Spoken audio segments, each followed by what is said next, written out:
একটা মেয়েকে জিজ্ঞেস করা হয়েছিল বিয়ের আগে আর পরের মধ্যে পার্থক্য কি।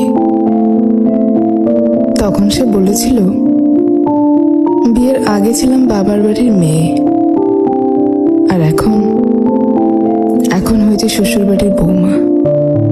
আগে আমার মুখে সবাই খাবার তুলে দিত, আর এখন আমাকে সবার মুখে খাবার তুলে দিতে হয়।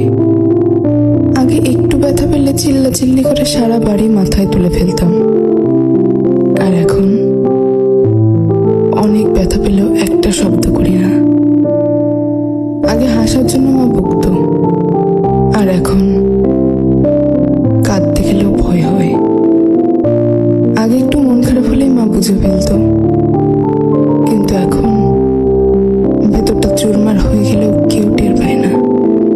আগে ভাবতাম বাইরের জগৎটা অনেক শান্তি, কিন্তু এখন বুঝি মায়ের আঁচলের নিচেই শান্তিতে ছিলাম।